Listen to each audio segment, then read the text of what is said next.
que é muito importante que a gente perceba, né? Eles, com o aspecto de benignidade, eles têm, então, eles são alongados, ovalados, ele tem um aspecto reniforme ou de feijão, então eles são meio encurvados, né? Eles têm um contorno regular, as margens lisas, bem delimitadas, né?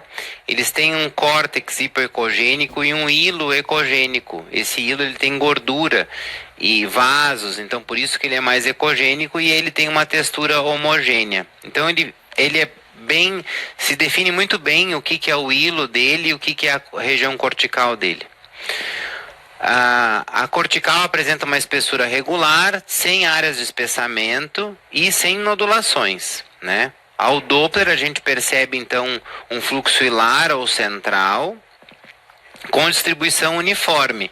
E aí a gente não vai ver aqui num linfonodo benigno um Doppler mais periférico, mais perto da cápsula dele, né? É mais na região hilar ou região central mesmo. Aqui a gente tem exemplos, então, de linfonodos ovalados, bem delimitados, com uma cortical hipoecogênica e uma área central ecogênica. Aqui também, ovalado, com uma cortical hipoecogênica, uma área central bem delimitada. Aqui são múltiplos linfonodos também, em que a gente consegue avaliar o hilo aqui deles, né? E aí, com relação às dimensões, nos níveis cervicais 1 e 2, a gente considera até 1,5 cm de dimensão, e nos níveis 3 e 4 até 1 centímetro. A bem da verdade, a característica do linfonodo é muito mais importante que a dimensão dele, né? E aí a gente tem então uma relação do comprimento dele longitudinal com o transversal maior do que 2, e isso aqui é é o adequado, né? É o adequado, a gente chama isso de índice de Sow-Biot. Então, o índice de Sow-Biot adequado é este em que o comprimento dele é mais do que o dobro, né, do transversal. A gente pode ter uma relação em que ele vai invertendo isso, né? Então, quando o linfonodo começa a ficar mais arredondado, aí essa característica realmente vai ficando mais suspeita, tá? Os linfonodos submandibulares, eles podem apresentar uma vascularização aumentada, e aí, como eu falei para vocês, isso secundário, né, a processos inflamatórios, IVAs, enfim, a gente pode ter isto. E a vascularização periférica, ela não deve ser observada, então, nos linfonodos normais, a periférica dentro do linfonodo, né. Aqui um exemplo de um linfonodo com a cortical preservada, ele tem o hilo e ele tem um fluxo hilar aqui, a gente não vê esse fluxo periférico aqui, então, né, isso fala a favor, então, de um linfonodo, dependendo da localização dele, normal ou reacional, né.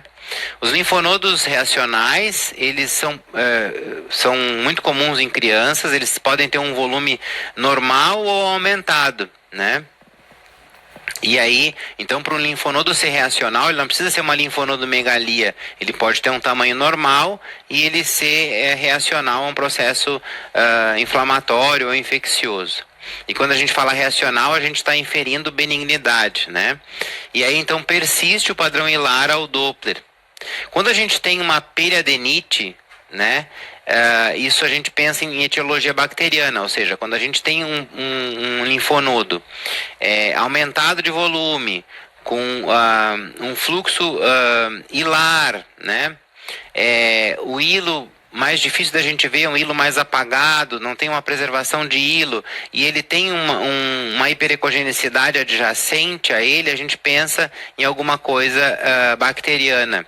Então aqui um linfonodo mais arredondado, aqui um outro também, esse aqui com fluxo hilar, esse aqui também com fluxo que vem em direção aqui à periferia dele, não tem fluxo periférico na cortical, então isso não fala a favor de malignidade, fala a favor de um linfonodo reacional, né? E aí essa ecogenicidade aumentada adjacente fala a favor de um envolvimento bacteriano. Existem algumas características, né, que nos ajudam a tentar suspeitar de uma malignidade para um linfonodo. Então, com relação à forma dele, quando ele é oval, alongado, reniforme, em forma de feijão, a gente pensa em benignidade. Quando ele é arredondado ou globoso, como esses aqui, né, que são globosos, arredondados, a gente pensa em malignidade. A ecogenicidade de um linfonodo benigno, ele é hipoecogênico, tudo bem, a gente já sabe disso, mas um linfonodo acentuadamente hipoecogênico a gente suspeita de malignidade. Com relação ao hilo, no benigno a gente deve ver o hilo preservado, né?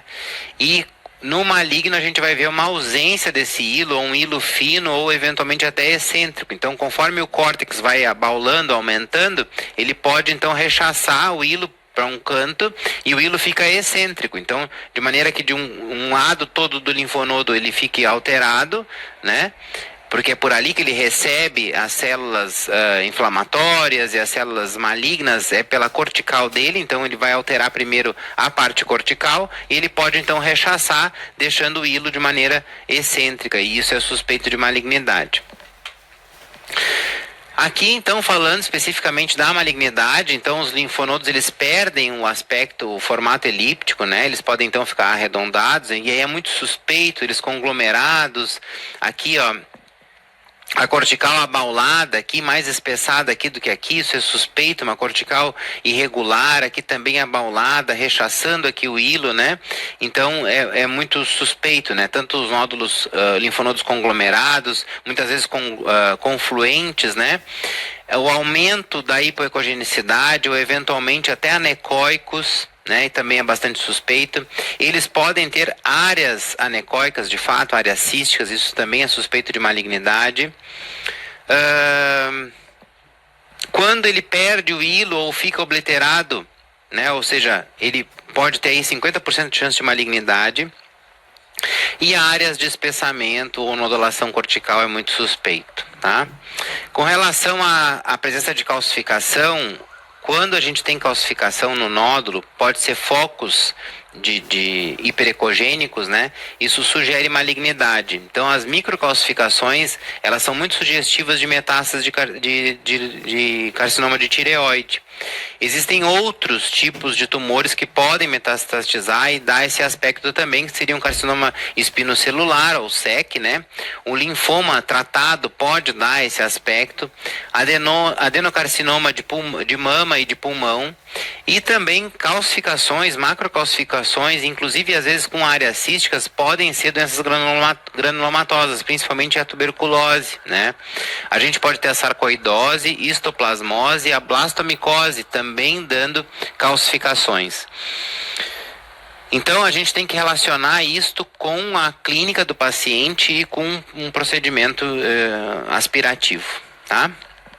Aqui um nódulo bem arredondado, bem hipoecogênico, a gente não vê o hilo dele, mas o que chama atenção aqui é o Doppler bem periférico, subcapsular aqui. Então esse aqui ele é bem suspeito, tá?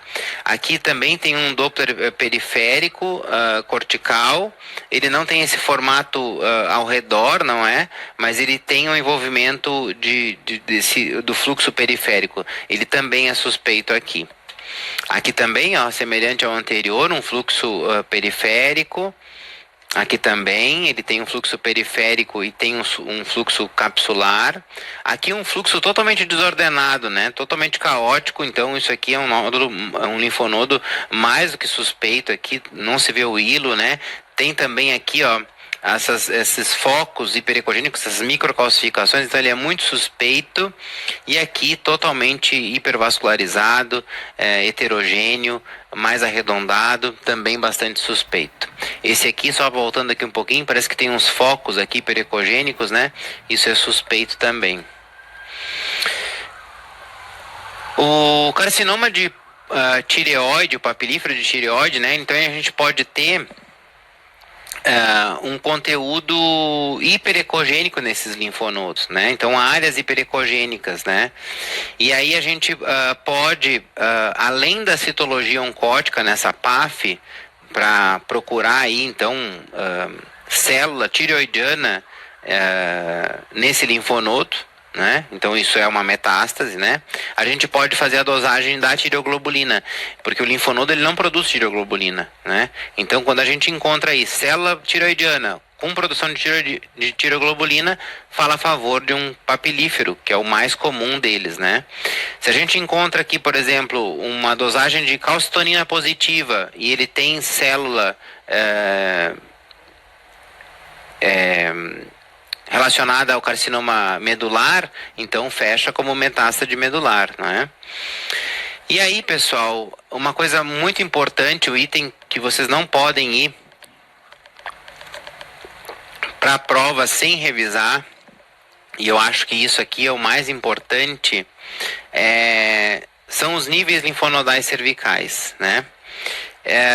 Os níveis eles padronizam, né, essa linguagem entre os diversos especialistas, então radiologistas, cirurgiões e clínicos. Então quando a gente localiza um linfonodo, a gente dá esse nível dele, a gente consegue então se comunicar com as pessoas, diferente de ficar descrevendo a localização, né?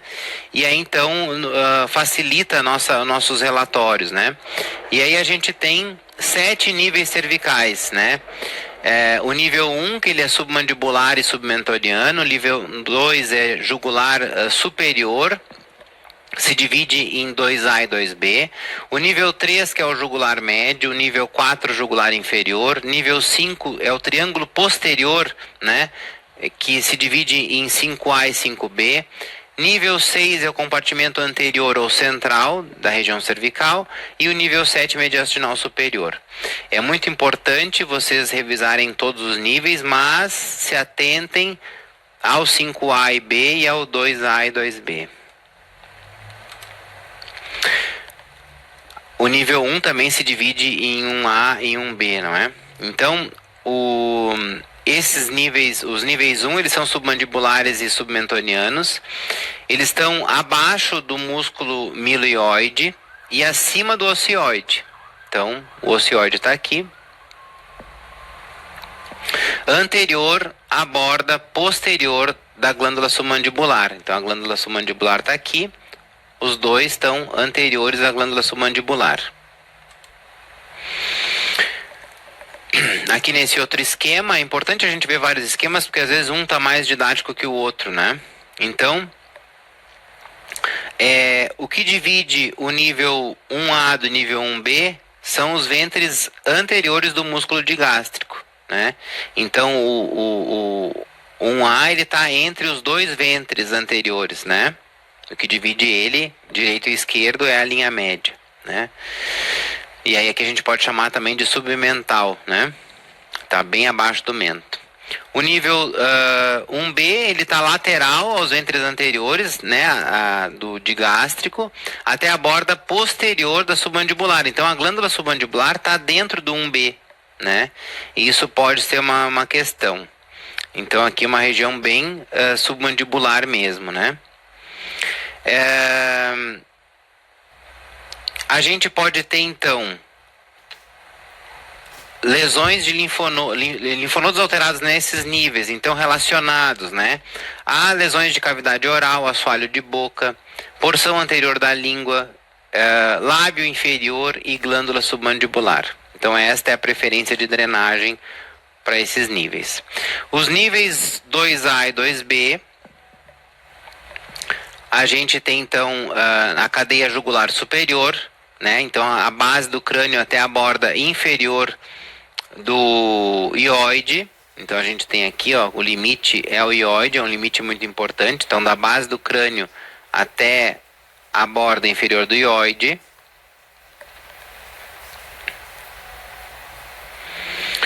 Posteriores, a borda posterior da glândula submandibular, porque a glândula submandibular ela está no nível 1B, e anteriores à margem posterior do esternocleito. Então eles estão aqui anteriores à borda posterior do esternocleito.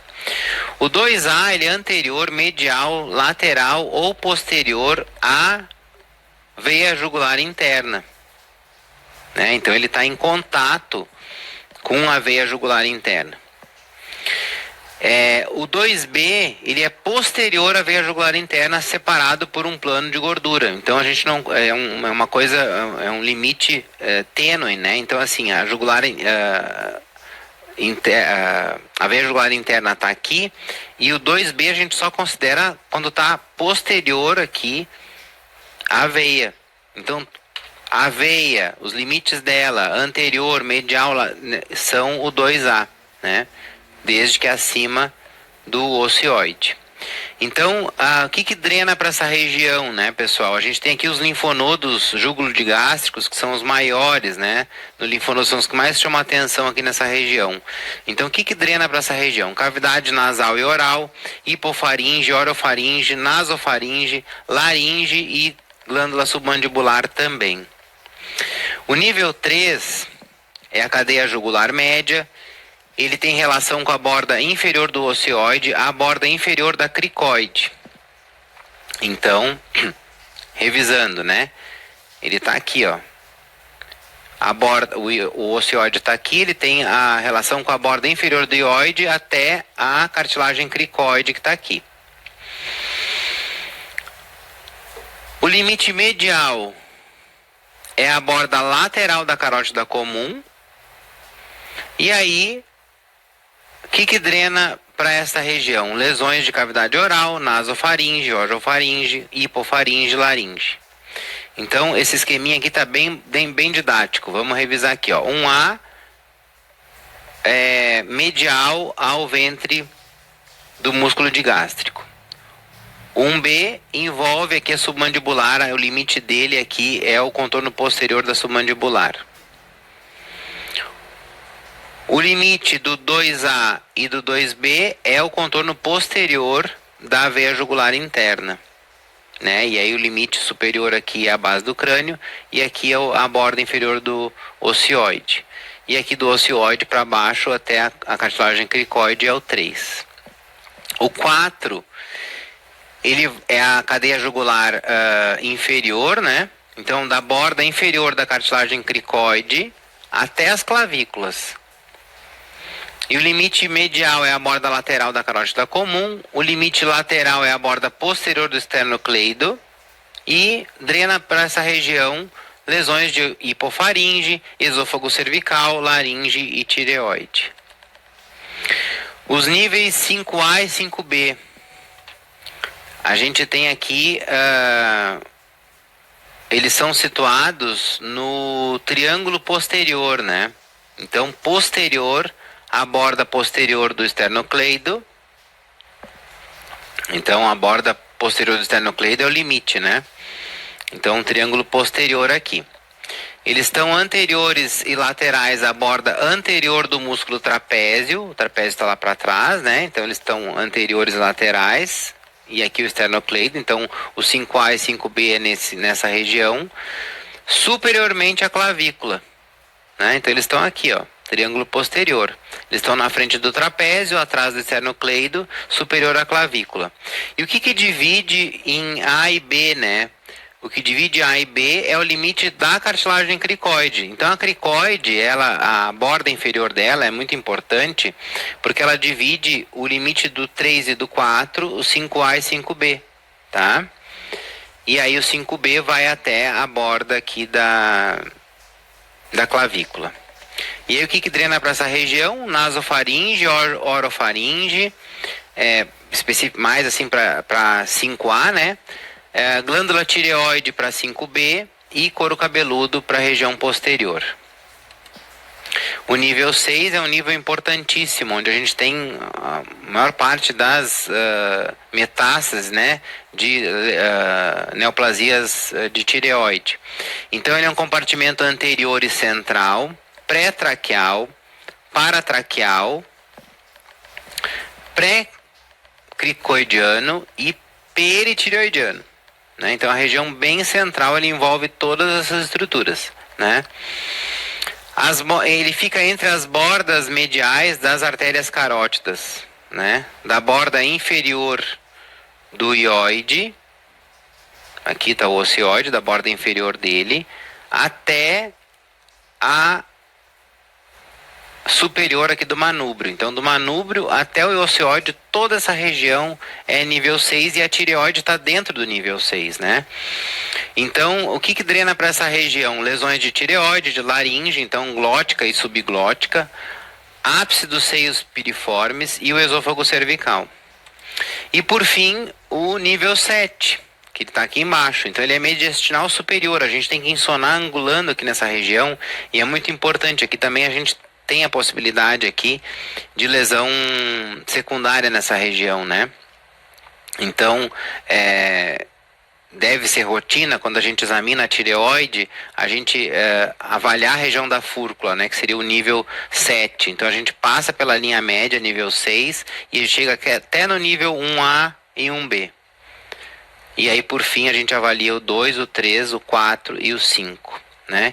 Então isso faz parte da nossa rotina de avaliação de linfonodo. Mas voltando aqui à definição, então o 7 ele é mediastinal superior, ele está entre a artéria inominada direita e a carótida à esquerda, abaixo da borda superior do manúbrio. Então a gente tem que insonar inclinando aqui o transdutor. E aí vamos para umas questões aqui. Então vamos observar essa imagem. Essa imagem ela é uma imagem ovalada, ela tem de 9 a 4 milímetros na região cervical à direita. Aqui a gente tem a veia jugular interna e a carótida. Então aqui um corte transversal, está aqui a lesão. Ela tem uns focos hiperecogênicos de permeio e aqui no longitudinal a gente vê também esses focos. Ela é heterogênea, ovalada. E aí a pergunta é, assinale a alternativa mais correta. Trata-se de um nódulo clássico de paratireoide? Não foi o que a gente comentou até agora, né? Clássico, não podemos dizer. Trata-se de um linfonodo habitual? Também não. Não tem hilo, né? Trata-se de um linfonodo de aspecto não habitual? Vamos deixar essa aqui de lado. Pode ser.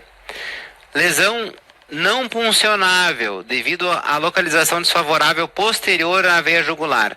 Essa posição posterior à jugular, ela não é uma questão, né? A gente pode abordar essa lesão aqui entre a jugular e a carótida, e aqui nessa outra incidência, a gente não vê a jugular aqui, então isso prova de que realmente a gente consegue chegar a essa lesão focal. Apesar de nódulo atípico, o índice de Solbiat permite tranquilizar o paciente. Não, ele realmente é ovalado.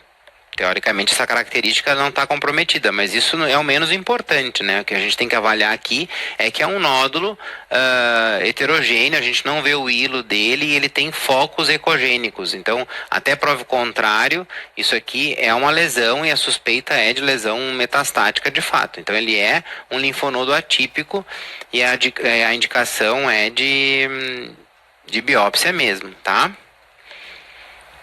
Com dosagem de hormônios, a gente tem que ver qual é a suspeita clínica, né? Muito provavelmente aqui uma dosagem de tiroglobulina vai ajudar a fazer um diagnóstico de um papilífero, se for o caso. Uma outra questão, um linfonodo no pescoço que está localizado acima do ocioide, entre o músculo digástrico e a glândula submandibular. Então ele está acima do ocioide, a gente pensa em nível 1. Entre o músculo digástrico e a submandibular, a gente pensa em nível 1B, né? Então, qual é o nível cervical? 1B, tá? E aí eu coloquei aqui esse esqueminha para vocês. O nível 1A, ele está entre os ventres anteriores do músculo digástrico. O 2A, ele está atrás da glândula submandibular. O 5 está mais para baixo, já não tem muito a ver com isso, tá? Então essa descrição aqui ela é clássica do